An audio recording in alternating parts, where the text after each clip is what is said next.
तो आज की इस गहन चर्चा में हम एक बहुत ही दिलचस्प ऐतिहासिक घटना पर बात करने वाले हैं। हमारे पास सन 1919 के भारत की कहानी है। हाँ, और 1919 का मतलब है कि उस वक्त समाज में छुआछूत के नियम बहुत ज्यादा सख्त हुआ करते थे। बिल्कुल। और इसी माहौल में एक युवा लड़के श्रीराम की कहानी सामने आती है।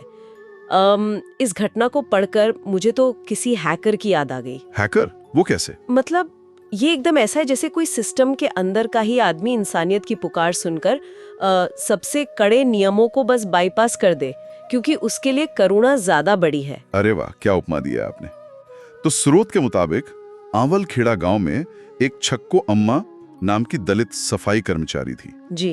अब जब वो कई दिन काम पर नहीं आई तो युवा श्रीराम उनका हालचाल लेने सीधे उनकी झोपड़ी तक पहुंच गए।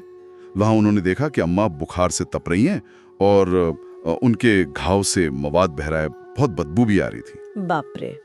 तो श्रीराम ने क्या किया? उन्होंने बिना एक पल सोचे खुद ही उनके घावों की मरहम पट्टी करना शुरू कर दिया। रुकिए, 1919 में एक अछूत महिला के घाव साफ करना, ये तो सिर्फ नियम तोड़ना नहीं हुआ, ये तो समाज में एकदम भूचाल लाने वाली बात थी। बिल्कुल।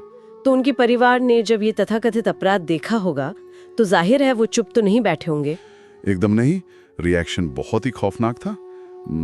उस समय की मान्यताओं के हिसाब से श्रीराम को भी अछूत मान लिया गया। सच में? हाँ, उनके अपने ही परिवार ने उनका कड़ा बहिष्कार कर दिया, मतलब उन्हें घर में घुसने तक नहीं दिया गया। बाहर की एक अंधेरी कोठरी में रहने को कहा गया और सजा के तौर पर सिर्फ मिट्टी के बर्तनों में खाना दिया जाता था। ये तो बहुत ही दुखद है। मतलब समाज के नियम इतने हावी थे कि करुणा और दया को ही एक अपराध बना दिया गया। सही कहा। लेकिन कहानी में असली ट्विस्ट तब आता है जब उनके पिता पंडित रूप किशोर घर लौटते हैं। अच्छा, तो उन्होंने आकर क्या किया? वो आते ही सबसे पहले तो ये सजा खत्म करवा देते हैं और डंके की चोट पर कहते हैं कि श्रीराम ने जो किया है वही भागवत धर्म का असली मर्म है।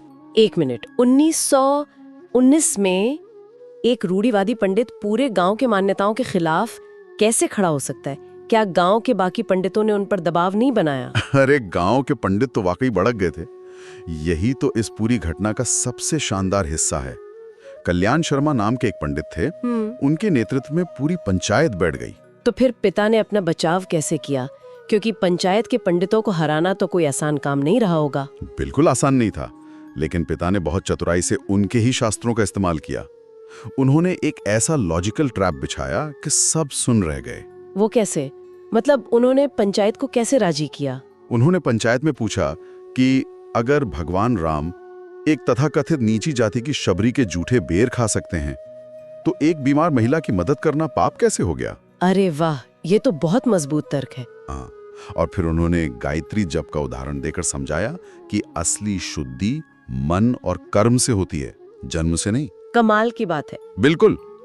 ये एक ऐसी दलील थी जिसका पंचायत के पास कोई जवाब ही नहीं था। उन्होंने सबके सामने साबित कर दिया कि किसी पीड़ित की सेवा ही धर्म है और छुआछूत एक पाप है। मान गए। यानी उन्होंने सिस्टम की भाषा बोलकर ही सिस्टम की खामियों को हरा दिया। अगर वो सीधे बगावत करते तो शायद पंचायत उन्हें कुचल देती। सही कहा। उन्होंने उन्हीं के शास्त्रों से साबित कर दिया कि वो गलत है। और इस पूरी घटना का श्रीराम पर क्या असर हुआ? मतलब जब समाज ने उन्हें बहिष्कृत किया तो क्या वो डर गए थे? इसका असर एकदम उल्टा हुआ। वो डरे नहीं, बल्कि उन्होंने अपने दोस्तों की एक पूरी टीम बना ली। अच्छा, किस तरह की टीम? एक स्वयं सेवक टोली। उन्होंने गांव में चौपालों पर घरेलू नुस्खों के पोस्टर लिखकर चिपकाने शुरू कर दिए। क्या बात है। आज के दौर में हम जिसे ग्रासरूट एक्टिविज्म या वायरल कैंपेन कहते हैं, वो उन्होंने उस वक्त बिना किसी इंटरनेट के कर दिखाया। एकदम सही। और बात सिर्फ पोस्टर तक नहीं रुकी।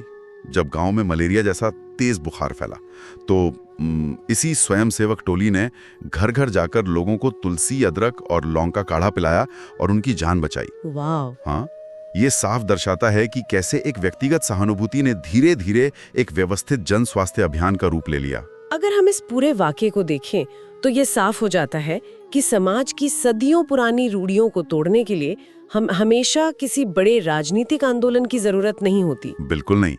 इसकी शुरुआत एक छोटी प्रैक्टिकल और मानवीय मदद से भी हो सकती है।